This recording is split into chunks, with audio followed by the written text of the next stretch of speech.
భారతదేశపు సార్వభౌమత్వాన్ని సమైక్యతను కాపాడుతానని దేవుని పేరు ప్రమాణం చేస్తున్నాను. నమస్కారం. ఈ రోజున తిరువూరు పట్టణంలో స్వామిదాసి గారు, నల్లగట్ల స్వామిదాసి గారి యొక్క నామినేషన్ పత్రాల్ని ఆర్డీఓ కార్యాలయంలో సమర్పించడం జరిగింది. ఈ రాష్ట్రంలోనే వైఎస్ఆర్ కాంగ్రెస్ పార్టీ తరఫున మొట్టమొదటి నామినేషన్ వేసినటువంటిది ఇది.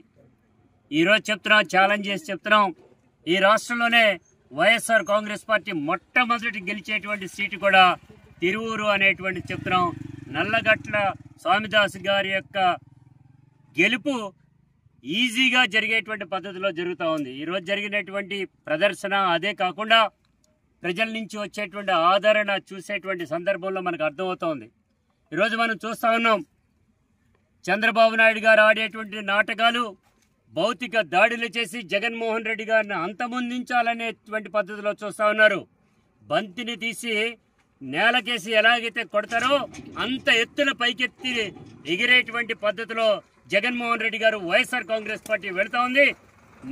ఈ రోజున 135 సీట్లు వస్తాయనేటువంటి ఇప్పటి వరకు కూడా అంచనా ఉంది. ఎటువంటి పరిస్థితుల్లో కూడా జగన్మోహన్ రెడ్డి గారి ఆశయాలకు అనుగుణంగా 175కి వెళ్లే ప్రయత్నం కూడా సాగుతుందని చెప్తున్నాం.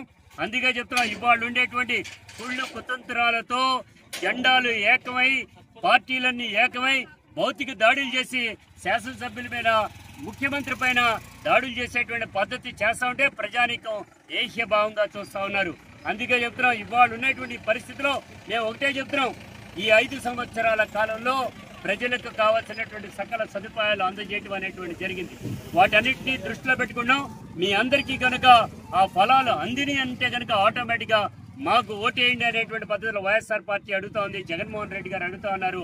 అదే తరహాలో తిరువూరు పట్టణంలో బంపర్ మెజారిటీతో ఈ రోజున గెలవబోతున్నాం అనేటువంటి కూడా ధీమా వ్యక్తం చేస్తూ అందరి యొక్క తిరువూరు పట్టణ ప్రజానీకం, ఈ నియోజకవర్గ ప్రజానీకం యావత్తు అందరి యొక్క ఆశీస్సులు స్వామిదాస్ గారి మీద ఉంచాలని కోరుకుంటున్నాం.